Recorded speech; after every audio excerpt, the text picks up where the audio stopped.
Halo? Halo?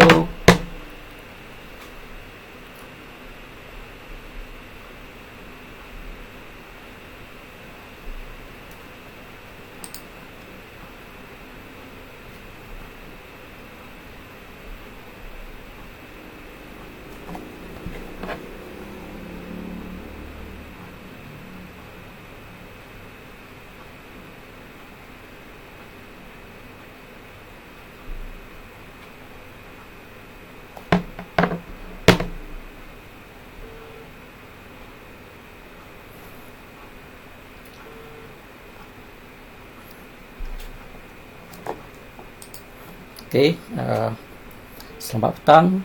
Salam sejahtera kepada semua. Sorry lambat sikit sebab ada setting kita kena buat di sini untuk masuk kepada Facebook Live ni. So hari ini saya akan mengendalikan Jupen Talk berkenaan dengan e-Kadastra, Get to Know the Basic. Sebelum itu, allow me to cakap sikit tentang topik-topik yang saya akan bentang pada hari ini, iaitu tentang topik pertama. Kita adakan disclaimer, kita adakan biografi saya yang ringkas. Saya akan tekankan sikit tentang perkelin KPUP, dan saya akan tekankan understanding of NDCB, lot status dia macam mana yang kita nampak dalam Jupen to You, dan macam mana kita nak pilih fixed point yang sesuai di lapangan supaya kita boleh hantar kepada Jupen to You, dan diikuti dengan sedikit explanation pada isu-isu yang dihadapi sekarang, dan lastly tentang kesimpulan dan juga acknowledgement. Sebelum saya teruskan, ada penafian yang akan saya highlightkan di sini, iaitu semua presentation ataupun slide yang dibentangkan oleh saya pada hari ini adalah untuk kita berkongsi sama sebagai educational purposes. Dia tak replace independent professional judgment, dan juga semua pendapat dalam presentation ini adalah merupakan pandangan dan pendapat saya sendiri dan bukan daripada Jupen. So Jupen tak akan garanti kesahihan dan juga ketepatan informasi yang akan diprovide dalam pembentangan saya ini.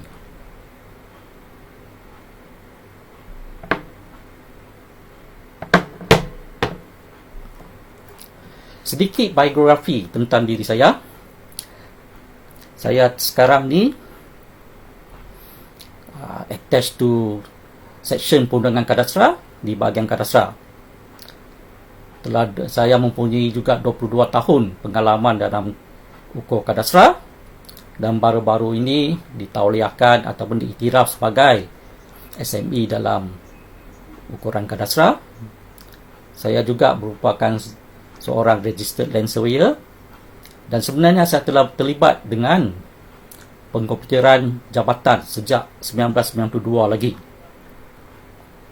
Saya terlibat dengan Penang GIS, Minicast, SPDK, SAPD dan banyak lagi. So meaning to say, saya adalah salah seorang daripada core group yang terlibat secara langsung dalam pembangunan sistem komputeran di bahagian kadastra. Kalau kita tengok dalam gambar raja ini, lebih kurang semua projek-projek itu terlibat oleh saya. Kecuali yang 1985 itulah Kal Johor, Kal Pahang tak masuk lagi Jupen. Saya masuk Jupen pun pada tahun 1992. So sehinggalah sekarang pada e-Kadastra.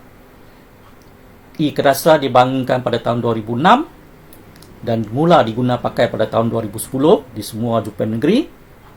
Sehinggalah sekarang kita masih berpegang kepada konsep pemungkuran dalam persekitaran e-Kadastra. Seterusnya saya akan tekankan sedikit tentang perkeliling KPUP dan juga surat perkeliling KPUP yang kita gunakan dalam persekitaran e-Kadastra ini. Ada 4 perkeliling yang terlibat.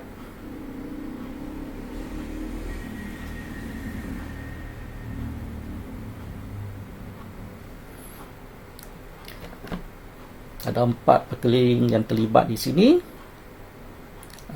Tunggu sebentar, saya semak sikit tentang penampilan saya di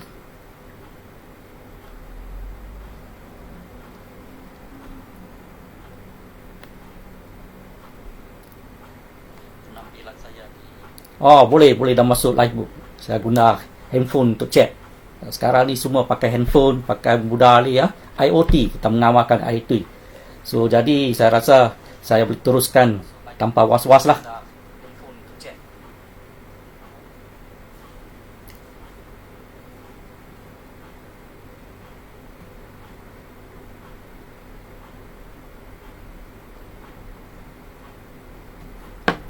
Okay, let's begin. Perkeliling KPUP 5/2009 ada berkenaan dengan Peraturan Hukum Kadastra 2009. Manakala perkeliling 6/2009 pula menggariskan semua garis panduan amalan kerja Kadastra dalam persekitaran Kadastra. Kemudian kita guna pakai perkeliling KPUP 1/2008 tentang MyRTKNet. Tujuan dia ialah untuk menguji alat GNSS kita untuk menjana fail e-Wirais Count, yang mana merupakan salah satu fail wajib yang perlu dihantar dalam sistem SK jika menggunakan GNSS untuk membuat pengukuran. Dan lastly, tentang surat perkeliling KPUP 1/2010. Surat perkeliling ini dikeluarkan bagi menerangkan isu-isu pengukuran yang kita hadapi dalam persekitaran e-Kadastra disebabkan masalah-masalah NDCP yang kita hadapi di lapangan. So allow me to go one by one to the perkeliling. Saya nak tekankan di sini KPUP 5/2009 iaitu Peraturan Ukur Kadastra.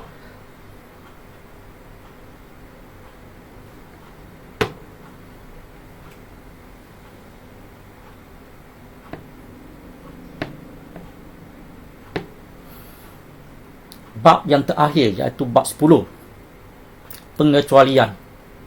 Dalam bab ini telah menyatakan bahawa tiada apa-apa dalam peraturan ini yang boleh menjejaskan pelaksanaan ukuran sebelumnya atau apa-apa yang dilakukan di bawah mana-mana peraturan ukur terdahulu. Meaning to say kat sini ialah walaupun pengukuran telah mengikut persekitaran e-Kadastra yang digariskan dalam KPUP 6/2009, tetapi cara-cara pengukuran yang lama yang kita amalkan sebelum ini masih diguna pakai. So bab ini adalah bab yang penting yang kita boleh baca, sebab daripada pengalaman saya dengan adanya e-Kadastra, banyak orang di luar sana mengatakan bahawa adakah kita perlu berubah konsep pengukuran kita, ada kita perlu mengubah cara perhitungan kita. Itu semua tidak betul. Kita masih mengamalkan apa yang kita pelajari selama ini, sebab ianya telah digariskan dalam KPUP 5/2009. So next, KPUP 6/2009 tentang garis panduan yang kita patut ikuti dan patuhi. Semua daripada sini, kalau kita tengok dalam slide ini, datum. Ada 4 datum yang digariskan untuk GNSS A, B, C dan D. Sebenarnya kita cuma pakai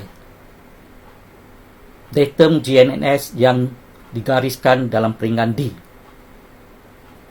iaitu sekurang-kurangnya 2 tanda CRM yang jarak tidak kurang daripada 75 meter yang dibuat cara MyRTKNet.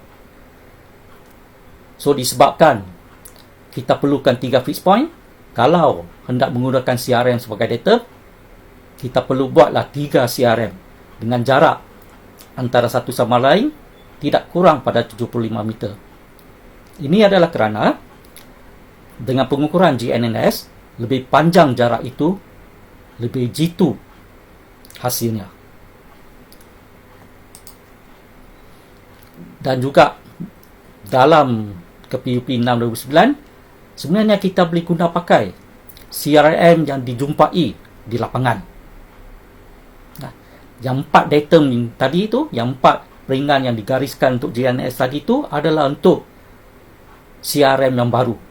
Tetapi andai kata kita pergi ke lapangan dan jumpa tanda CRM di lapangan, kita boleh menggunakan CRM tersebut untuk dijadikan sebagai datum. Dan koordinat CRM tersebut boleh didapati daripada JPEM2U. Kita cuma perlu masukkan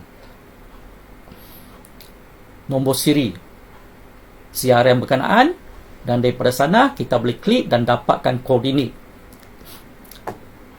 Daripada koordinat kita boleh kirakan bearing dan gunakan bearing itu sebagai datum permulaan. Satu ilustrasi yang saya tunjukkan di sini bahawa kalau kita guna GNSS sebagai datum ataupun GNSS sebagai permulaan kerja, kita perlu pastikan bahawa kedudukan GNSS itu merentasi keseluruhan lot. Ini adalah kerana bila dia yang merentasi keseluruhan lot, struktur geometrinya lebih kukuh. Pengukuran adalah berkaitan geometri. Kalau geometri itu kukuh, pengukuran kita juga akan memperoleh hasil yang terbaik. Oleh yang demikian, kita janganlah buatkan CRM itu satu sided saja, untuk seperti dalam gambar raja ini. Sebaiknya kita buatkan tanda CRM merentasi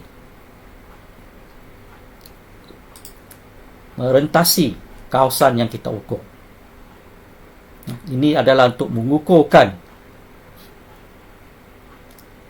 struktur geometri supaya pelarasan nanti lebih akan mendapatkan hasil yang sesuai. Dan tidak lupa juga dalam KPUP 6 2009 ini, kita masih mengamalkan dua cara lama untuk permulaan kerja, iaitu dengan menggunakan tree good mark ataupun dengan menggunakan matahari. So, oleh yang demikian, sebagaimana yang saya katakan tadi, dalam persekitaran ikan dasar, cara-cara lama yang kita pelajari selama ini masih digunakan pakai dan mesti dititik beratkan. Sebagai contoh ilustrasi di sini, kita boleh menggunakan tree good mark ataupun menggunakan sun dengan matahari untuk buat permulaan kerja. Dan juga pelarasan di lapangan masih boleh menggunakan Bowditch rule yang kita amalkan sekarang, ataupun boleh menggunakan least square, di mana Jabatan Ukur telah mengamalkan least square. Least square itu adalah salah satu daripada tools untuk pelarasan. So, kalau menggunakan tree good mark ataupun dengan menggunakan cara lama itu, kita patut pastikan batu-batu lama itu dalam keadaan yang baik. So, bagaimana kita nak pastikan dalam keadaan yang baik? Sudah tentunya dengan menggunakan cara tree good mark. Tree good mark ni, macam mana kita nak tentukan kebaikan dia? Dalam membandingkan PO dan new. Oleh yang demikian, kaedah PO and new ini masih relevan dan masih penting untuk diguna pakai dalam persekitaran ikan dasar ini. Dengan menggunakan PO and new, dalam file 16SQ, file BRN dan file PO ni adalah saling kait antara satu sama lain. Jadi, kedua-dua file ini mesti ada data-data berkenaan dengan gaisan-gaisan cerapan ataupun gaisan-gaisan PO dan new ini. So, ini adalah konsep daripada F2F yang kita amalkan dahulu. Dalam F2F, 16SQ juga digunakan BIN dan PO masih juga digunakan sehingga sekini ke persekitaran Ikerasrah. Jadi jangan lupa tentang kaedah pengiraan PO dan new ini. Jangan abaikan dia.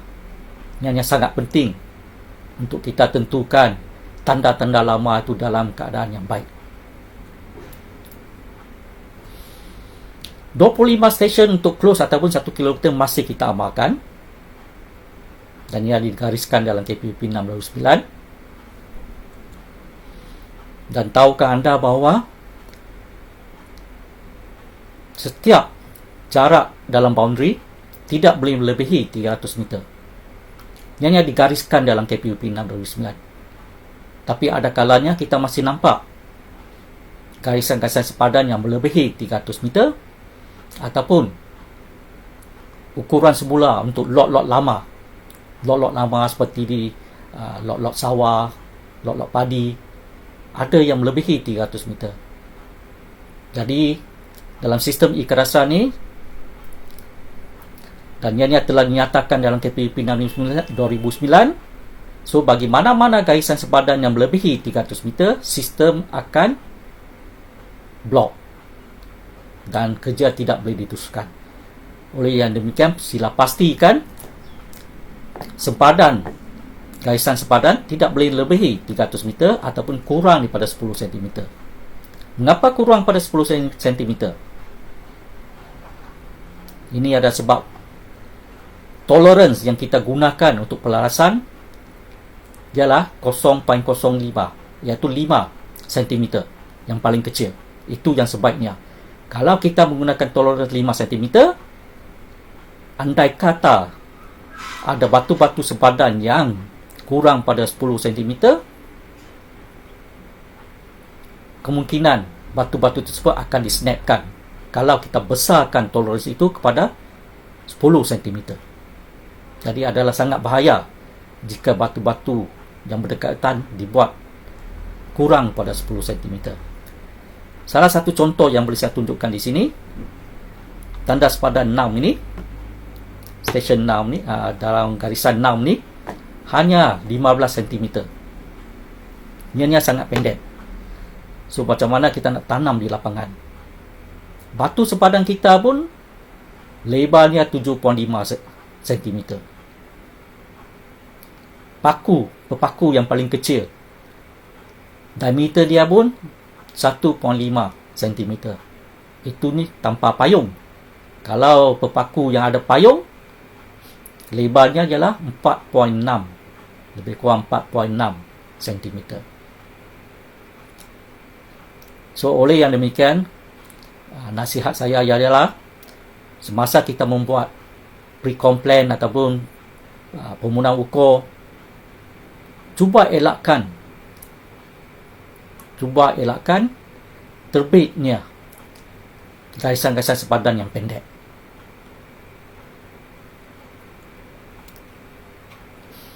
Dan juga dalam KPUP 6 2009, kita perkenalkan cara pengukuran radiasi. Dan radiasi ini perlu dibuat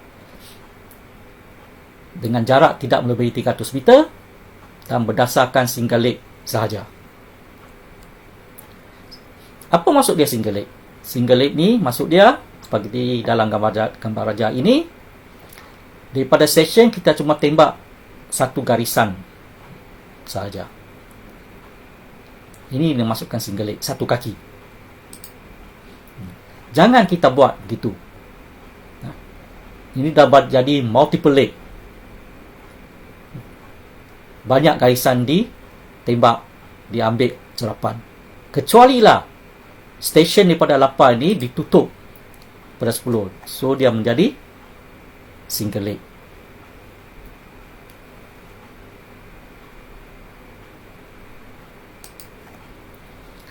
Dan dengan kaedah radiasi ini, janganlah pula kita salah gunakan. Seperti dalam gambar raja ini. Daripada satu stesen saja, kita tembak cerap ke keliling sepadan-sepadan yang ada. Walaupun dalam D-square adjustment ianya boleh dibuat pelarasan, boleh dikira, Tetapi geometrinya tidak bagus. Oleh yang demikian, pohon elakkan daripada mengamalkan cara ini.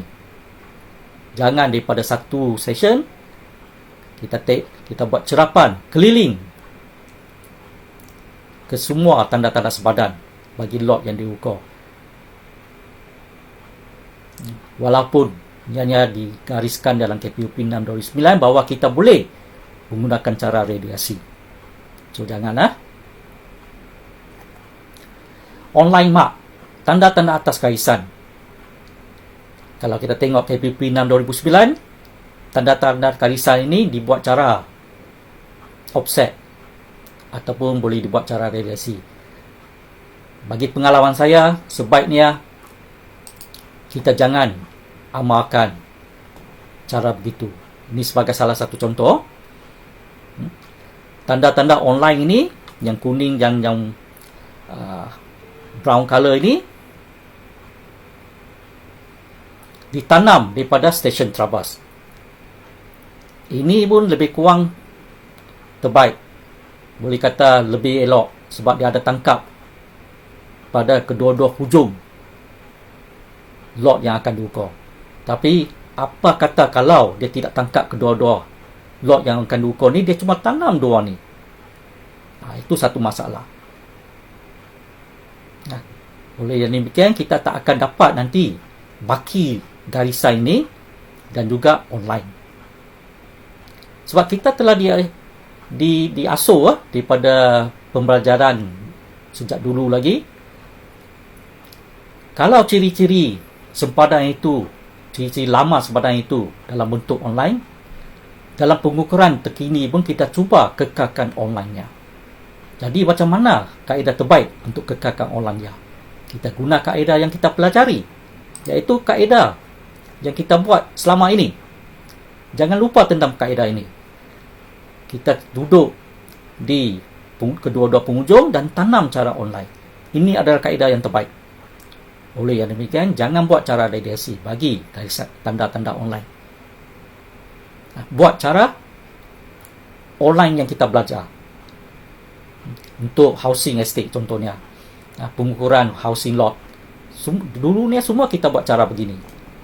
Duduk di dua-dua penghujung dan kemudian kita tanam. Sama juga dalam gambar ajar ini. Kuning dan merah ni dan ketiga-tiga batu sepadan ni sepatutnya online. Jadi janganlah buat cara offset untuk tanam batu baru ini. Duduklah di kehujung kedua-dua lot ni dan juga kita tanam secara online batu berkenaan. Sebab apa saya katakan kita patut duduk di kedua-dua hujung? Dan cara pengukuran online ni adalah sebagaimana tunjukkan sinilah. Dalam 16 kini semua orang tahulah dan sudah tiada masalah sehingga kini. Dulu pada awal-awal tu ada masalah tentang logik yang digunakan, cara coding yang digunakan. Sekarang semuanya sudah selesai. Okey, balik pada soalan saya tadi, mengapa saya cadangkan kita buat online tu dengan duduk di kedua-dua hujung? Tujuan dia ialah untuk pastikan garisan online tu tidak berbeza banyak dengan online PA terdahulu. Kalau kita guna cara radiasi, besar kemungkinan bearing distance yang akan dijana selepas pelaksanaan least square adjustment tu akan lari banyak dengan PA online yang terdahulu. Nanti saya akan ceritakan dengan lebih lanjut tentang perkara ini. Okey, tentang CRM pula. Sebenarnya untuk kawasan-kawasan yang tiada NDCB ataupun kawasan yang third class di Makassi, kita boleh guna CRM untuk permulaan kerja kita. Sebab dengan menggunakan CRM, ianya boleh digunakan terus sebagai fixed point. Perlu diingatkan bahawa fixed point hanya boleh didapati ataupun hanya boleh digunakan dari NDCB kalau ianya merupakan tanda lama. Kalau lot-lot di sekitar lot yang diukur tu bukan NDCB, maka fixed point tidak boleh digunakan. Tiada fixed point pun. Sebab itu bagi lot kawasan-kawasan yang tiada lot-lot NDCB ataupun third class dan demarkasi yang tidak termasuk dalam pangkalan data NDCB, gunalah CRM sebagai permulaannya. 3 CRM sekurang-kurangnya 2 sini, sepatutnya kita pakai 3. Dan DFT, banyak orang tertinggal. DFT ialah wajib dalam Freebook. Sistem akan semak. Kalau tiada DFT, sistem akan reject the job. So, tuan-tuan dan puan-puan tidak akan boleh teruskan. So, DFT adalah penting. Tidak boleh diabaikan. Anjakan. Dalam Perkeliling KPUP 6009 mengatakan terdapat 2 anjakan, 5 cm dan 10 cm. Nasihat saya ialah amalkan 5 cm anjakan. Ini adalah kerana daripada kajian yang dibuat, kalau tuan-tuan tengok di sini, untuk garisan yang pendek, walaupun anjakan dia 5 cm, perbezaan bearing dia adalah besar. Contohnya untuk garisan 10 meter ini, untuk garisan 10 meter,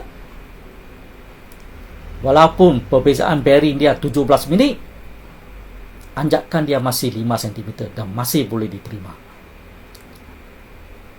dalam sistem ikan rasra ini. Disebabkan itu, banyak pegawai-pegawai bagi komen tentang garisan terakhir dalam lot-lot ukuran housing ni, ukuran lot-lot perumahan. Selalunya lot-lot yang terakhir itu garisan sepadannya hanyalah lebih kurang 6.095 meter. So, perbezaan bearing dengan perbezaan yang diukur tu banyak. Inilah sebabnya. Sebab kita mengamalkan anjakan 5 cm. Bila garisan itu pendek, beza bearing yang besar juga akan mengekalkan anjakan 5 cm tu. Bagi garisan yang panjang, bagi garisan yang semakin panjang, kalau kita tengok sini, perbezaan bearing itu akan semakin kecil. Sebab apa saya kata tadi, kita amalkan 5 cm. Kalau kita tengok 5 cm perbezaan dia pun 17 minit untuk 10 meter, kalau 10 cm, mestilah 2 kali ganda, 34 minit. 34 minit bagi garisan yang 10 berjarak 10 meter. Oleh yang demikian, saya sarankan kita amalkan anjakan 5 cm.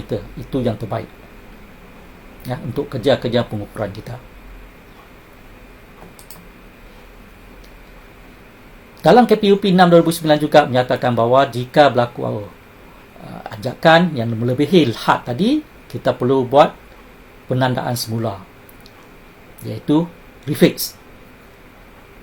Walaupun perkataan refix tidak dinyatakan dalam KPUP 6 2009 ini, kita tetap gunakan. Tetapi jangan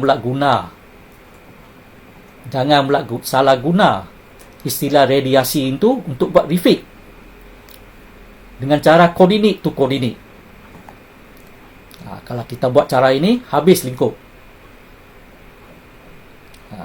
Contohnya, titik 1A ni, kita boleh tanam 1A ni menggunakan koordinat, tapi bila sampai di EQC Japan, kita akan dapati bahawa bila kira daripada sini, dia masuk, bila kira daripada sini, tidak masuk.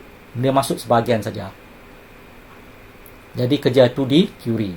So, jangan sekali menggunakan kaedah radiasi dalam buat refix ataupun tanam balik batu yang hilang. Gunalah cara yang kita pelajari dulu. Mesti cari base, mesti ada POA new, POA adjusted, dan offsetkan dari sana. Jadi tuan-tuan dan puan-puan tengok, dalam KPUP 6 2009 ini, semua kebanyakan kaedah-kaedah pengukuran itu masih mengekalkan kaedah-kaedah pengukuran yang lama, walaupun ianya tersirat dan bukan tersurat. Oleh yang demikian, sila amalkan cara-cara pengukuran yang lama dan jangan lupa cara-cara pengukuran yang lama itu. Bagi pengukur-pengukur yang berpengalaman, saya percaya mereka sentiasa menggunakan cara-cara pengukuran yang lama ini di lapangan.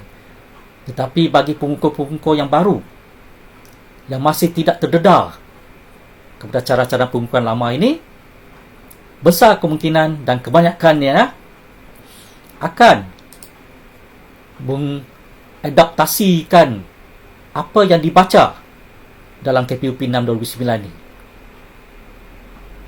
Apa yang dibaca dengan apa yang kita interpret itu tidak sama. Hanya pengukur yang berpengalaman saja boleh interpret apa yang tersurat dengan apa yang tersirat. Ini tidak menunjukkan KPUP 6 2009 itu salah. KPUP 6 2009 itu betul, cuma interpretasi kita saja. Sebab itu saya kata, bagi pengukur-pengukur yang berpengalaman, interpretasi itu adalah sangat penting. Dan capacitor building adalah sangat penting. Pengukur-pengukur lama ni haruslah turunkan ilmu dia kepada pengukur-pengukur yang baru, supaya mereka mereka boleh menghayati cara-cara pengukuran yang lama, di mana cara-cara pengukuran ini tidak akan lapuk walaupun sistem kita sentiasa berubah, sentiasa upgrade mengikut teknologi terkini.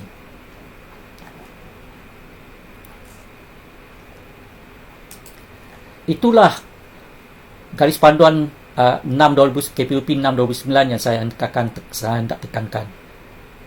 Itu dah garis-garis semua peringkat-peringkat yang penting untuk kita tengok balik dalam peringkat dalam KPUP 6 2009 itu semasa kita buat pengukuran di lapangan. Sekarang saya akan tekan pula KPUP 1 2008, iaitu untuk kalibrasi peralatan GINS kita. Untuk kalibrasi peralatan GINS kita, silalah rujuk pada KPUP 1 2008, iaitu menggunakan MyRTKNet. Dengan cara yang digariskan dalam KPUP 1 2008 ini, kita cuma bandingkan koordinat yang dicerap dengan koordinat atas pilar. 3 pilar, mana-mana 3 pilar, bandingkan koordinat yang dicerap dengan koordinat atas pilar, dan perbezaannya tidak boleh melebihi 336 cm, 3x, 3y dan 6z. Manakala dalam KPUP 699, iaitu EDM Baseline Test, dia yang lebih kepada membandingkan jarak antara base dan rowers yang didapati antara base dan rowers. Jarak itu dibandingkan dengan jarak EDM baseline, dan perbezaannya tidak melebihi 10 mm. Tapi untuk persikaran ikat dasar ni, kita tidak menggunakan pakai 699, kita tidak menggunakan pakai KPUP 699, kita berpandukan pada KPUP 1 2008 dengan memastikan bahawa koordinat yang dicerap berbanding dengan koordinat atas pilar tidak melebihi 336. Dan daripada sini, fail EVRS CAL akan dijana dan perlu diuploadkan ke JPM2U atau Spark LS. Ke Spark LS. Perlu upload. Although kita tidak pernah upload. Sebenarnya kita perlu uploadkan file ini ke dalam Spark LS ataupun Spark untuk tujuan semakan oleh EQC nanti. So, untuk Spark LS ialah bagi jurukaut tanah Blesen, untuk Spark ialah untuk pegawai jabatan. Dengan menggunakan Spark OS, bila e-warehouse card tu upload, iaitu dalam bentuk HTML, semasa download tu, kita akan dapat satu lagi file extra, file tambahan dalam bentuk JSON file. So, file JSON ni adalah untuk kegunaan di masa akan datang lah. Sekarang masih tidak digunakan, kita masih menggunakan file HTML. Tapi kedua-dua file ni boleh dihantar bersama 16 ASCII semasa memuat naik ke Jupan 7 nanti. Terakhirnya tentang surat perkeliling KPUP 1 2010. Sebagaimana saya katakan tadi, e-Kadasa mula dilaksanakan di semua Jupan negeri pada tahun 2010. So, dengan bermulanya e-Kadasa, kita dapati masih ada kawasan-kawasan di mana kesahihan NDSP dia tidak berapa bagus, iaitu melebihi tolerance 10 cm, maka kita memperkenalkan surat perkeliling 1 2010. Dalam surat perkeliling 1 2010 ni menggariskan 5 perkara, iaitu kawasan di mana tiada NDSP dan tiada P2K, kawasan yang tiada NDSP tapi ada P2K, dan seterusnya. Sebagaimana yang saya katakan sebelum ini, dalam slide-slide saya yang sebelum ini. Meaning to say, perkeliling KPUP 1 2010 ini adalah untuk menerangkan lagi cara terperinci bagaimana kita nak membuat pengukuran di lapangan menggunakan kaedah-kaedah pengukuran yang lama.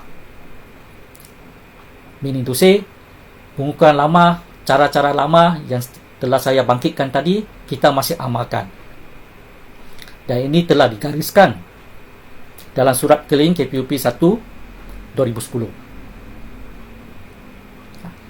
Tapi apa yang saya nak tekankan di sini bahawa dalam surat perkeliling KPUP 1 2010 ini ada digariskan yang perlukan 3 CRM. 3 CRM. Tetapi buat masa kini, sebenarnya cara kerja kita di lapangan telah memenuhi surat perkeliling KPUP 1 2010 tanpa kita sedari. Kita masih mengukur di lapangan menggunakan kaedah lama. Kita masih pakai PONU. Kita masih cari base, masih guna matahari. Sebenarnya ini telah memenuhi hasrat surat perkeliling KPUP 1 2010. Cuma kita tidak membekalkan CRM. So, tujuan CRM ini digunakan adalah untuk kita buat pelarasan. So, kalau CRM dibekalkan, maka kod bagi CRM ini perlulah ditukarkan. Kalau tuan-tuan dan puan-puan tengok di sini, kod CRM ialah 6, iaitu GPS. Kalau CRM dibekalkan dan kita tidak menggunakan CRM tersebut sebagai fixed point, kita tukarlah CRM ini kepada kod 4, iaitu traverse. Ini ada kerana bila sistem tengok saja ada kod 6, dia akan hell fix titik berkenaan, walaupun titik berkenaan tidak ditakrifkan sebagai fixed point dalam pengukuran. Sistem akan hell fixkan apa-apa titik yang apa-apa tanda-tanda lama ataupun tanda-tanda baru yang mempunyai kod 6, sistem akan hell fixkan. Jadi sekali lagi, kalau file berkenaan ada GPS dan tuan-tuan dan puan-puan tidak mahu menggunakan GPS itu sebagai fixed point, tukarlah kod GPS 6 tu kepada kod 4. Kod ini yang didapati dalam file COO. Ada dalam file COO. Nanti saya akan ceritakan apa dia file COO dan apa dia file TPS. So, kita dah habis bercerita tentang peraturan-peraturan yang harus kita patuhi dalam surat perkeliling, dalam perkeliling-perkeliling. Jadi bagi pengukur-pengukur di sana, untuk menambahkan lagi ilmu, baca balik pekeli-pekeli berkenaan, terutamanya peringgan-peringgan yang telah saya gariskan. So the next one, kita akan tekan tentang NDCB, lot status. Apa dia NDCB lot status? Dalam pangkalan data NDCB di JUPEM, kita sistem telah assignkan kod-kod bagi setiap status lot-lot pangkalan data. Sebagaimana yang kita dapat lihat di sini. Semua kod-kod ini adalah diassignkan oleh sistem. Tapi pengguna tidak perlu risau tentang kod-kod ini. Pengguna tidak perlu risau tentang kod-kod ini. So, apa yang pengguna perlu lihat ialah warna setiap lot-lot yang akan tuan-tuan pengguna nampak dalam JUPEM 7. Kalau tidak mau tengok semua warna pun tidak mengapa. Yang penting warna hijau, iaitu NDCB. NDCB ialah paling penting. Warna hijau. So, kalau kita tengok di sini, dalam JUPEM 7, kalau dia warna pink, ini bermaksud lot itu adalah di peringkat Precom, peringkat PU, ataupun sedang diukur, warna pink. Jadi, batu-batu tanda-tanda sepadan dalam warna pink ini tidak boleh digunakan sebagai fixed point. Boleh ingat. Kalau warna cyan ataupun biru muda, dia hanya bermaksud menunggu kelulusan. Iaitu, mungkin lot itu telah di-upload ke JUPEM 7. Bermaksud lot itu telah di-upload dalam JUPEM 7 dan ianya masih dalam peringkat proses EQC ataupun proses jana PA ataupun proses untuk kelulusan. Dan perlu diingat juga, tanda-tanda dalam lot-lot warna biru muda ini tidak boleh digunakan sebagai fixed point juga.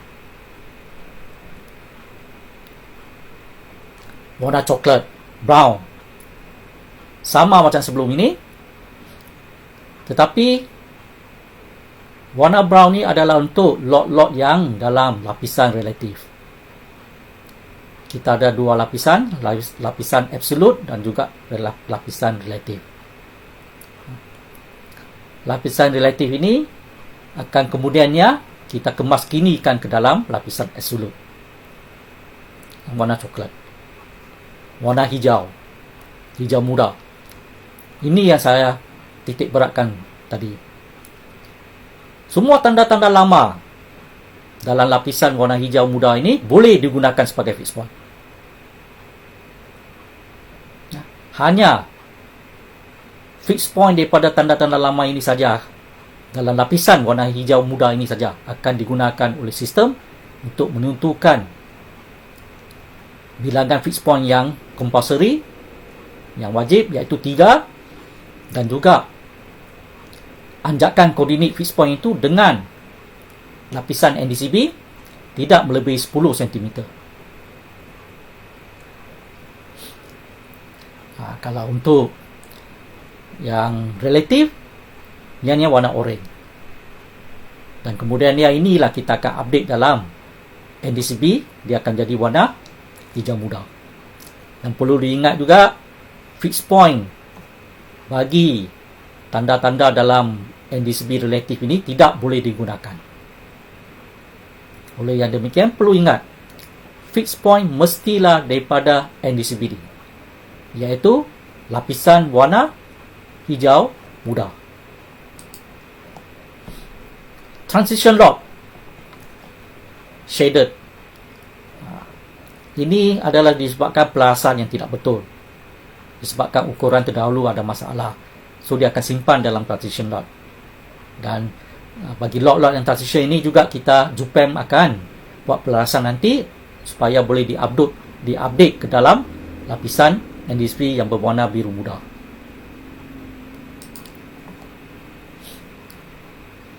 So next, tentang pemilihan fixed point. Fixed point ada macam-macam, tapi macam mana kita nak pilih? Itu yang merunsingkan pengukur di lapangan. Tengok tanda lama saja, fixed point. Guna dia sebagai fixed point.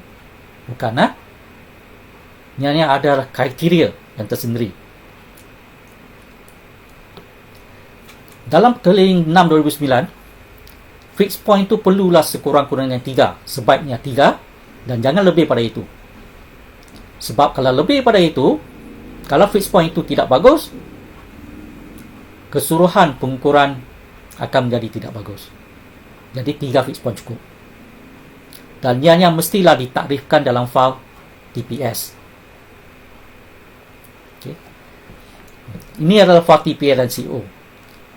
Fixed point ditakrifkan dalam fail TPS 28, identified by code K. Ini adalah fixed point. Dan station 28 ini juga perlu dia wujud dalam file COO. Dan kod dia mestilah 1, 4 ataupun 9 bagi tanda lama. Kalau CRM di sini adalah 6. 1, 4 dan 9 tanda lama. 6 adalah GPS. Jangan campur adukkan GPS dengan NDCB sebagai fixed point. Jangan campur adukkan GPS dan juga GPM maksudnya CRM lah. Jangan campur adukkan CRM dengan tanda lama sebagai fixed point. Sebagaimana yang telah saya katakan tadi, mungkin tanpa kita sedari, terdapat kod 6 dalam file 16SK kita, dalam file COO kita. Jadi sistem bila nampak kod 6, dia akan health fixkan titik berkenaan, walaupun titik berkenaan tidak ditakrifkan dalam file TPS sebagai fixed point. Jadi bila campur adukkan dua-dua, pelasan akan menjadi tidak betul. Dan perkara ini akan disedari apabila pemproses JUPEM membuat pelarasan EQC di pejabat. Bagi tanda-tanda lama, masih mengekalkan takrifan tanda-tanda lama yang terdahulu. So, kriteria untuk penilaian fixed point, sebagaimana saya katakan tadi, dia bergantung pada 1, 4 dan 9 untuk tanda lama dan 6 untuk CRM. Dan sistem akan semak koordinat itu dengan koordinat di NDCB. Anjakan dia tidak boleh melebihi 10 cm. Kalau lebih 10 cm, fixed point itu akan dikeluarkan. Sebagai contohnya, seorang pengukur menghantar 3 fixed point. Tapi salah satu fixed point itu tidak dalam lingkungan 10 cm. Sistem akan tolak fixed point itu, tinggal 2 fixed point saja sistem akan baca. Kemudian sistem akan bagi error message, tidak cukup fixed point.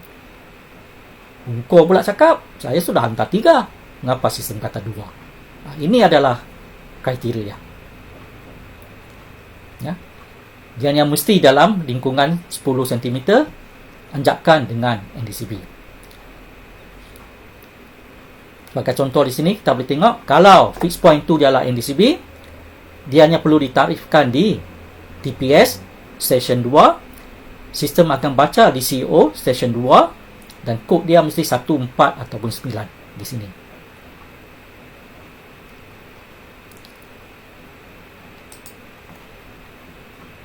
Dan kita tidak mahu perkara, mengapa kita adakan kriteria begini untuk semak? Sebab kita dapati bahawa kalau kita tidak semak begini dengan cara kriteria ini dan menggunakan parameter berkenaan, ada kalanya fixed point itu ialah ditakrifkan sebagai tanda-tanda baru ataupun piket. Sebab tu combination antara kod dan juga description dalam file CEO adalah penting. Untuk sebagaimana saya katakan tadi, untuk tanda-tanda lama, fixed point dia mesti menggunakan kod 1, 4 dan 9. Manakala GPS perlu menggunakan kod 6. Barulah sistem akan ambil kira titik berkenaan sebagai fixed point. Tapi macam mana kita nak tentukan fixed point yang bagus? Itu satu persoalan. Sebab fixed point, kejutuan NDCB di kita sekarang ni, dia tidak berganjak dalam arah yang sama, dalam magnitude yang sama. Anjakan 5 hingga 10 cm tu boleh di sekeliling satu bulatan dengan diameter 5 hingga 10 cm. Jadi apa yang kita amalkan sekarang ialah kita kutip sebanyak mungkin batu-batu lama di sekeliling lot diukur, kemudian kita buat analisis. Kita buat analisis koordinat yang dikira dengan koordinat NDCB. Daripada analisis itu, kita tentukan mana-mana kumpulan batu yang mempunyai magnitude, iaitu arah yang sama. Bagi kumpulan-kumpulan berkenaan yang mempunyai magnitude, arah yang sama, ianya boleh digunakan sebagai fixed point yang sama. Kalau tuan-tuan tengok di sini, walaupun kumpulan batu ini berganjak sebanyak 70 cm contohnya, 70 cm di sini, 1, 2, 70 cm, ini tidak menunjukkan ianya salah. Mungkin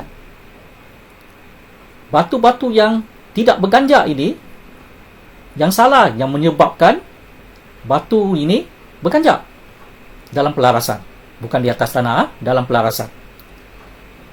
Oleh yang demikian, saya cadangkan kalau boleh pengukur-pengukur kita kutiplah sebanyak-banyak batu tanda-tanda lama di sekeliling lot diukur, kemudian buat pembandingan antara koordinat diukur dengan koordinat NDCB dan cari kumpulan-kumpulan yang mempunyai magnitude yang sama dan gunakan kumpulan berkenaan sebagai fixed point. Sebagai contoh di sini, yang kuning ini adalah tanda-tanda lama di sekeliling lot diukur. Lot diukur ni warna merah. So banyak pengukur risau, mengapa saya perlu kutip tanda-tanda lama yang di luar lot diukur. Saya telah terangkan tadi, tujuan dia ialah untuk mencari fixed point. Jangan risau lot-lot yang di batu tanda-tanda lama yang di luar tanda sepadan ini, kalau dia mempunyai anjakan ataupun terkeluar daripada tolerance, tidak perlu dibuat refill. Bagi tanda-tanda lama yang didapati terkeluar daripada tolerance, sebenarnya tidak perlu dibuat refix. Tetapi bagi tanda-tanda lama kepunyaan lot yang diukur, iaitu tanda-tanda lama sepunya, kalau ianya berganjak, ianya perlu di refix. Oleh yang demikian, saya sarankan supaya pengukur-pengukur di lapangan kutiplah sebanyak mana, ceraplah sebanyak mana tanda-tanda lama di sekeliling. Walaupun dia berganjak, tidak perlu risau, tidak perlu buat refill. Tujuannya ialah untuk kita memilih fixed point, memilih kumpulan fixed point yang terbaik untuk dijadikan fixed point dan dihantar ke JPMTU. Dan sebagai salah satu contoh saya tunjukkan di sini, tanda-tanda lama di seberang lot diukur. So bayangkan kalau dua tanda lama ni tidak dikutip, ataupun tanda lama ni tidak dikutip, tanda lama ni tidak dikutip, macam mana kita nak buat connection line? Macam mana kita nak buat connection line daripada sini ke sini, sini ke sini, sini ke sini, contohnya. Sebagaimana kita pelajari dulu juga, cara-cara konvensional dulu juga, kita perlu kutip tanda-tanda lama di sekeliling supaya dijadikan ukuran ikatan, garisan ikatan. Garisan ikatan itu sebenarnya untuk buat connection line. Kalau tidak dikutip, contohnya dalam plan ini, log tergantung. Ya. Jadi ada pengukur yang marah, ada pengukur yang risau, ada pengukur yang mensalahkan pembuat plan. Mengapa connection line tidak boleh dihasilkan? Mengapa connection line tidak ditunjuk dalam plan akui? Sebabnya ialah tiada tanda lama. Kalau ada tanda lama di sini, kita boleh buat connection line. Kita tidak boleh penjana plan di office tidak boleh tarik koordinat ini ke koordinat ini wujud connection line. Tarik daripada sini ke sini wujud connection line. Tidak boleh. Ini hanya boleh dengan syarat NSB dikeliling log-log ini semua terbaik, iaitu kurang pada 5 cm.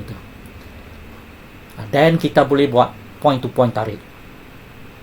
Tapi sekarang ni kita tidak mempunyai ketepatan NSB sampai begitu. Jadi perlulah kutip log-log sekeliling, tanda-tanda lama sekeliling, supaya kita boleh buat connection line. Kalau tidak dikutip, connection line tidak boleh dibuat. So bayangkan nanti kita akan ukur log ini di kemudian hari. Mungkin sangat menyukakan. Ini salah satu contoh juga. Tiada connection line ke log bersebelahan. So kalau tiada connection line, kita tidak boleh kira bearing dan distance. Kita tidak boleh kira direct bearing distance sebagaimana yang kita pelajari dulu. Sebab kaedah direct bearing distance ini masih digunakan sehingga kini, walaupun sistem ikat rasa telah berevolusi. Selain pada itu, saya juga sarankan bahawa semua pengukur senaraikan apa-apa yang berlaku di lapangan kepada pihak pemproses di office. Tidak kiralah pengukur itu pengukur jabatan ataupun pengukur juga tanah lesen. Sebab kalau cara lama dahulu, cara konvensional dahulu dalam arahan ukur, di mana kita masih menggunakan file manual, semua arahan-arahan ini adalah dicatatkan dengan detail, iaitu 3 good mark, 3 good mark di mana, stesen mana out, stesen mana di refit. So sebaiknya pengukur catatkan dengan detail apa yang berlaku, apa yang dibuatnya, supaya pemproses di office dapat baca, dapat mengetahui apa yang berlaku di lapangan. Dengan cara ini, pertanyaan akan dikurangkan. Ya, pertanyaan padang akan dapat dikurangkan. Oleh itu, amalkan semula cara minit di Japan to you. Di Japan to you tu kita boleh minit sebelum send to Japan. So minitkan di sana apa-apa yang berlaku. Okey. Dan tahukah anda juga bahawa di lapangan kita boleh upload dengan hanya menggunakan satu fixed point untuk semak pengukuran kita di SAM ataupun Japan to you. Kita tidak perlu tunggu sampai ada 3 fixed point untuk hantar. Apa yang saya nak bangkitkan di sini ialah setiap kali kita buat pengukuran di lapangan, kita close, zipkan 16 SK itu dengan menggunakan satu fixed point dan hantar ke Japan to you. Japan to you akan buat sum processing dan akan bagi result lower bound ke, upper bound ke, pass ke. So daripada sana kita dapat semak secara berperingkat kerja-kerja pengukuran kita. Tidak perlu sampai siap baru semak. Okay. So daripada sana, kalau kita dapati pengukuran kita result daripada sum ni adalah lower bound ataupun pass, ini bermaksud kerja kita adalah in order. Kalau nyanya fail, meaning to say kita mesti ada gaisan mana-mana yang drop. Nah, itu adalah kelebihan di square adjustment. Terus kita boleh dapati bahawa adakah pengukuran kita itu baik ataupun tidak dengan hanya menggunakan satu fixed point. Jadi pengukur di luar sana boleh amalkan amalan ini setiap kali kita hantar ke Japan to you untuk semak keadaan terabas kita, pengukuran kita. Tak perlulah tunggu sampai kerja siap proses, cari 3 fix point, barulah hantar. Dan saya ada satu suggestion, satu cadangan. Disebabkan 3 fix point ni susah nak dapat. Macam mana kalau kita guna 1 fix point saja? Sebab tadi saya kata, dengan 1 fix point, kita dah boleh buat geometry check. 1 fix point adalah minimum constraint. 2 fix point adalah maximum constraint. Sekurang-kurangnya 2 fix point. Japan amalkan 3 fix point sebagai maximum constraint. What if kita amalkan hanya 1 fix point? Tapi orang-orang yang pakar di square adjustment akan mengatakan bahawa tidak boleh. Sebab 1 fix point akan menyebabkan geometri kita swing. Memang betul? Sebab tadi saya ada tekankan tentang geometri. Ya, geometri tidak kaku. Pengukuran adalah berkenaan geometri. Kalau 1 fix point, bayangkan, tuan-tuan dan puan-puan, bayangkan kalau kita guna 1 fix point, ini bermaksud mungkin pengukuran kita tu akan swing. Akan swing atas bawah, atas bawah. Betul tak? Dia akan swing atas bawah, atas bawah. Dia macam satu titik pivot, then the whole traverse to swing. Memang betul. Tapi apa katanya kita control the swing dengan menggunakan sun? Sebab kita diasuh sun observation adalah bertujuan untuk control the swing supaya terabas kita tidak swing. Dan kita tambahkan lagi PO ini untuk 3 good mark. Meaning to say, all the 3 good mark ada PO ini.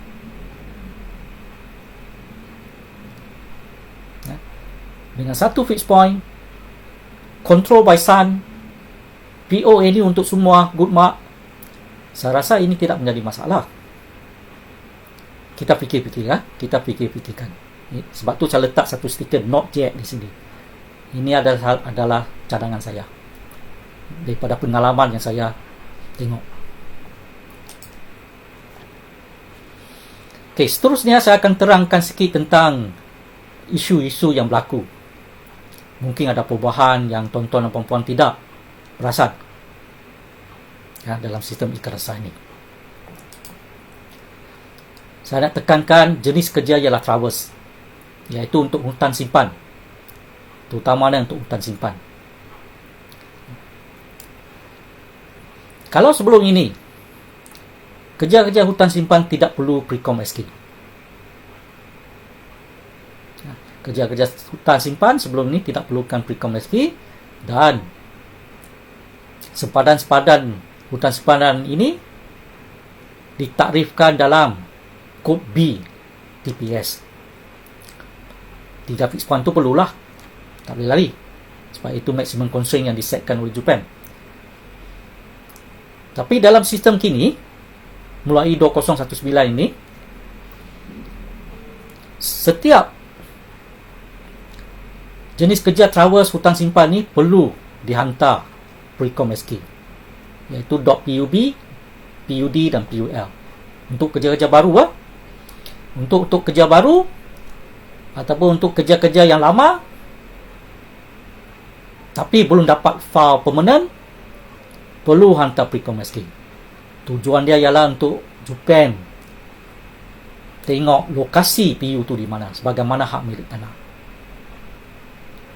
Ingatlah, untuk kerja-kerja hutan Precom SK diperlukan, dan dalam Precom SK ini disebabkan ianya bukan lot, bukan polygon, file lot adalah kosong, cuma file boundary dan juga file detail saja ada data. File lot adalah kosong. So saya nak terangkan macam mana kita handle file traverse ni. Sebagaimana saya dah terangkan tadi, kita ada 2 senario. Senario 1 ialah kerja baru ataupun kerja dalam bentuk 10 file dengan prefix JU. Belum dapat PU lagi, belum dapat PUBL lagi, ataupun PU file lagi. bagi file scenario ini, bila ada query dan query itu dihantar kemudian, ASCII, precom ASCII adalah perlu. Kalau tidak, sistem akan block, tidak boleh diteruskan.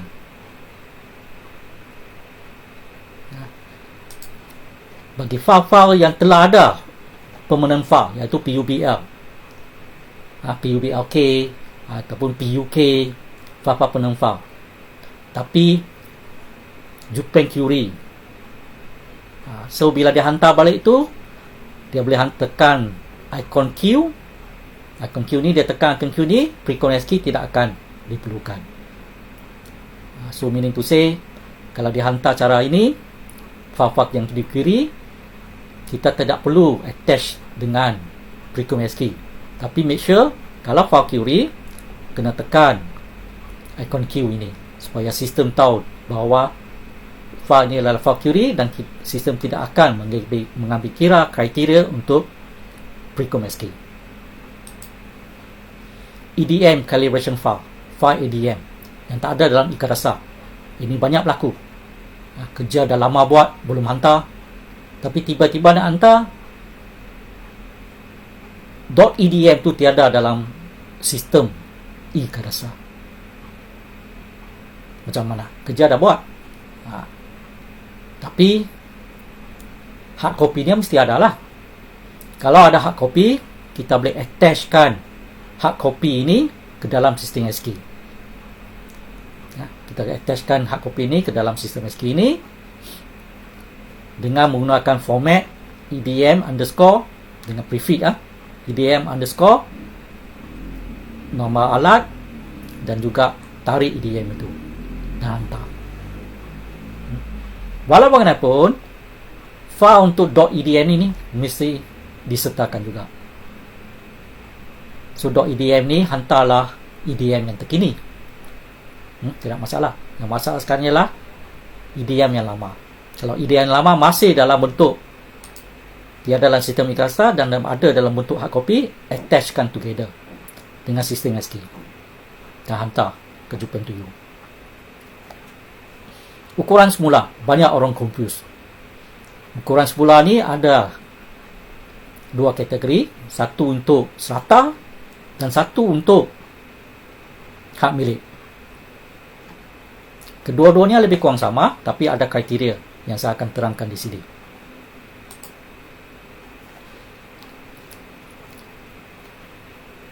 Ukuran semula untuk serata tidak perlu precom ASCII. Manakala ukuran semula untuk hak milik perlu precom ASCII. Dan dalam precom ASCII ini perlu ada UPI. Untuk serata tidak perlu. Sistem tidak akan cek UPI. Tetapi pengguna perlu masukkan UPI itu dalam dialog box sistem. Nanti saya akan tunjukkan apa yang masukkan dialog box sistem.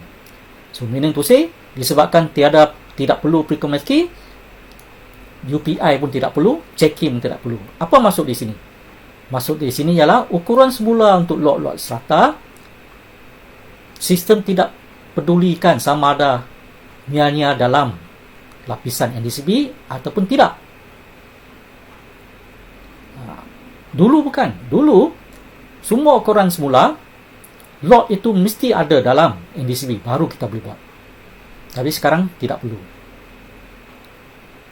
Okay, sekarang tidak perlu. Sistem akan bagi alert saja lot itu tidak ada dalam NDCB, then kita just proceed. Kemudian, keadaan-keadaan biasa akan berjalan.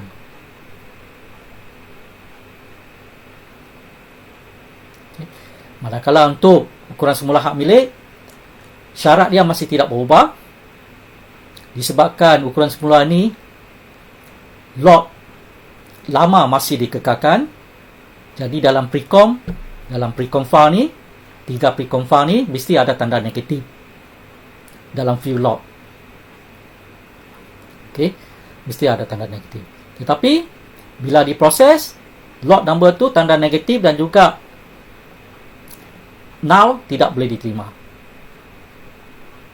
Okey, meaning to say dalam precom file untuk ukuran semula ni tidak berubah.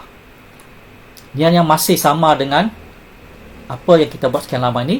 Cuma perubahannya ialah di sini. Meaning to say, log tu tak semestinya ada dalam NDCB. Bukan macam sebelum itu. Log tu perlu ada dalam NDCB, baru kita boleh proceed. Ini tidak perlu. Log berkenaan tidak perlu ada di NDCB. Sistem akan bagi alert, log tu tidak ada, dan kita proceed saja. Itu salah satu pembaruan yang kita buat semenjak 2019. Untuk SATA, tadi saya katakan, dia tidak perlu precom, dia cuma perlukan borang LJT dan juga sedia akuan. Dan UPI itu dimasukkan di sini. Itu saja. Untuk ukuran semua log SATA. Dan perlu, jangan risau. Dan tonton dan perempuan jangan risau sama ada log tu ada ataupun tidak. Untuk SATA ni, masukkan saja dalam file berkenaan dan sistem akan proses. Dia akan kata sistem log tu tak ada, kita just proses saja. Itu satu pembaruan dalam sistem IKASA pada tahun 2019 ini. Dan salah satu pembaharuan ialah PO lines. Kita menekankan PO line. Apa guna PO line itu? PO line itu besar kemungkinan digunakan untuk cantuman lot ataupun fully compile, fully compilation ataupun half compilation, separuh core, separuh compile. Kita memerlukan PO line. So dalam PO line ni kita telah wujudkan error message. Sebagai contoh, error message 1 ni dia akan check PO line.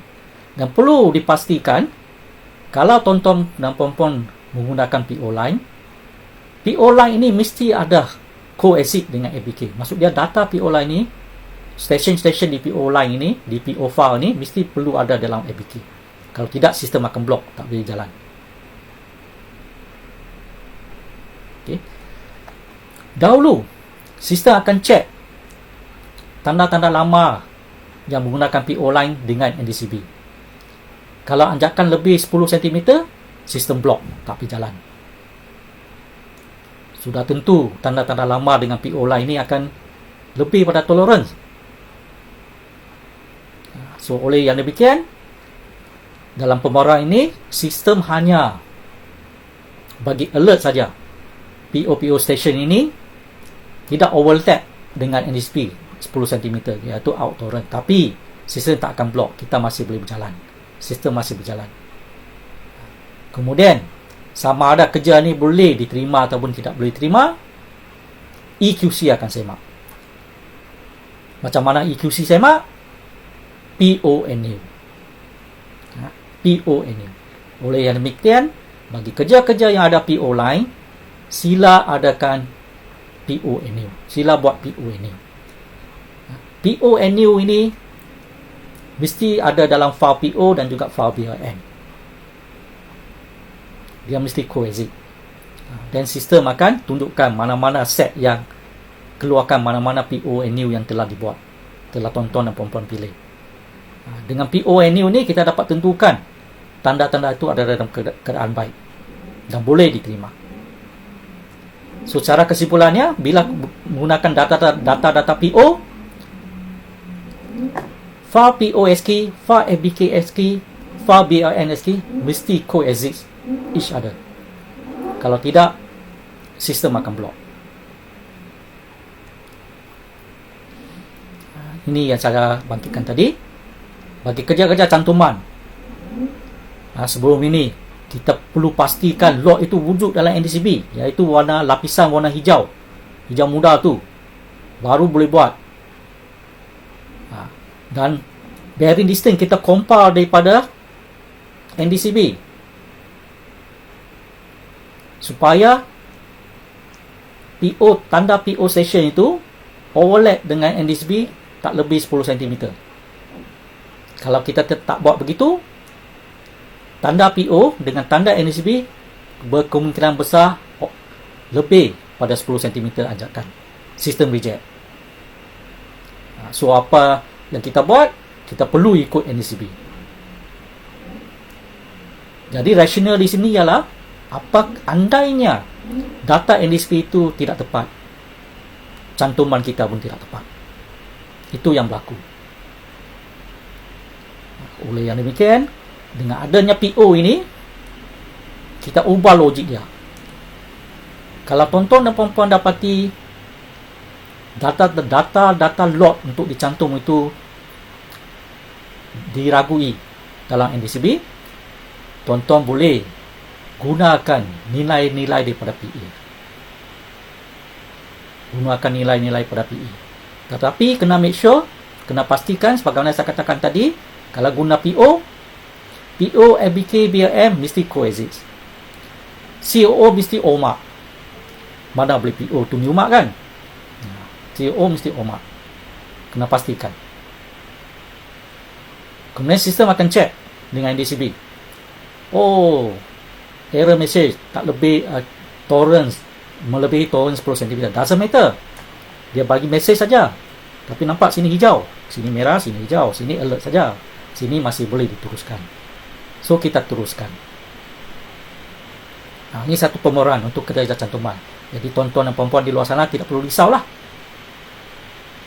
Nah, kalau tuan-tuan dapati tuan-tuan merasai data NDCP kita tidak betul, tidak tepat, so compare daripada PA untuk kerja-kerja cantuman dan juga kerja-kerja fully compilation. Anggap semuanya sebagai PO. Fully GNNS, satu pembaruan, tapi tidak banyak orang yang ketahui. Sebenarnya sistem e-Kadasar boleh menerima kerja-kerja dalam bentuk fully GNNS.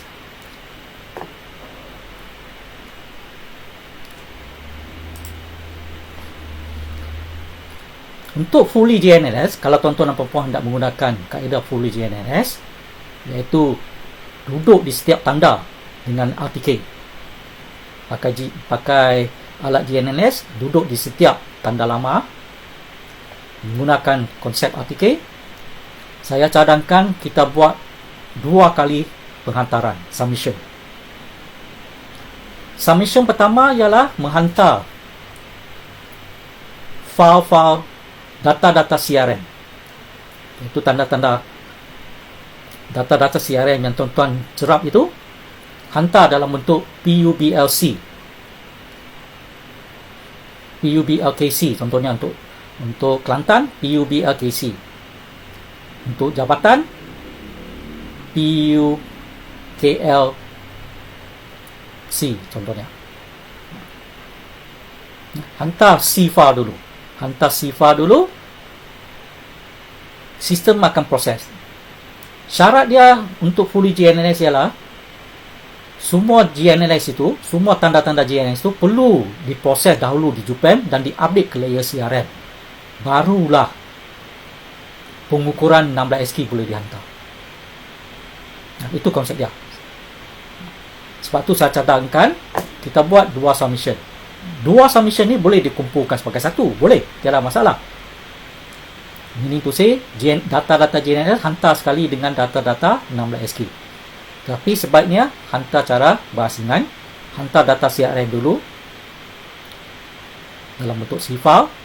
Selepas JUPEM dah update dalam CRM layer, baru hantar yang sistem SK. Ini untuk menyenangkan pemprosesan. Kalau tuan-tuan hantar dalam satu folder yang sama, kalau berlaku pemprosesan error, dia akan melengahkan proses kerja tuan-tuan. Ini yang maksud saya, CRM file. Dalam CRM file, C-file ni, PUBLWP, C, untuk jurukotaan PSN, kita cuma hantar data-data GNNS saja. Selepas dia yang diproses dan diupdate dalam CRM layer, barulah kita hantar yang 16SK. Dan 16SK ni bukan traverse. Jangan salah sangka. 16SK ni ada file-file yang tidak perlu. Tapi 16SK tetap perlu dihantar. Contoh di sini saya katakan yang paling penting ialah COO. Disebabkan kita buat GNNS, dia adalah point form. Bila berbentuk point, CO ialah file yang paling penting. CO adalah file point. So dalam CO ni mesti ada setiap stesen cerapan GNNS dengan kod 6. Dengan kod 6, serial number dimasukkan juga. TPS tidak perlu, sebab sistem akan anggap semua kod 6 tu health fix. So tidak perlu define fixed point dalam TPS. ACS perlu, iaitu area comparison. Kita nak comparekan log sebelum, area log sebelum dan log selepas. FBK tiada lah, kosong lah, null lah. EDM file kena hantar juga untuk tujuan rekod. So hantarlah mana-mana EDM yang masih sah untuk tujuan rekod saja. Apa yang saya nak bangkitkan di sini ialah file yang paling penting ialah file COO. Itu yang paling penting. Okay. So tuan-tuan di sana bolehlah cuba hantar fully observe GNNS dan kita akan proses.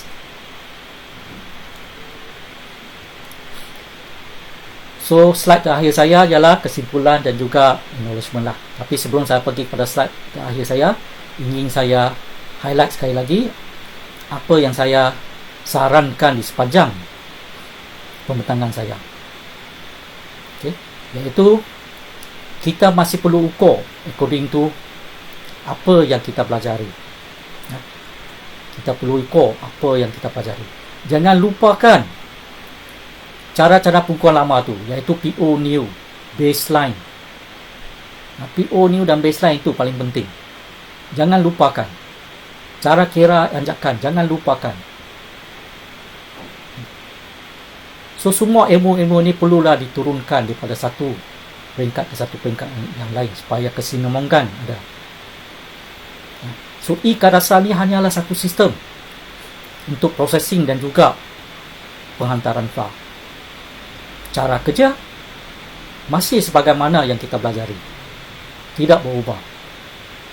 Survey principles still intact, dia tidak berubah. So akhir sekali saya nak terima kasih lah, mengucapkan terima kasih kepada semua JUPAM, pegawai-pegawai JUPAM yang pernah berbincang dengan saya, jurukor-jurukor tanah Blesen yang pernah berbincang dengan saya, dan juga tak lupa pada para academician seperti Dr. Tan, Dr. Azlan, Surveyor Norsha, Rizan, yang kita sentiasa berbincang antara satu sama lain untuk memantapkan lagi cara pengukuran kita dalam sistem e-Kadasar ini. Tak lupa juga pada pihak kontraktor. So akhir sekali sebelum saya menutup, jika tuan-tuan dan puan-puan ada apa-apa soalan, silalah email pada saya. Saya akan cuba jawab sebanyak yang mungkin. Dan akhir kata, saya minta maaf kalau tersalah sebut. Semua presentation ini, semua pendapat ini adalah daripada pengalaman saya sendiri, dan saya sarankan yang terbaik untuk kita maju ke hadapan dan sama-sama kita memperkasakan lagi sistem e-Kadasar. Sekian, terima kasih.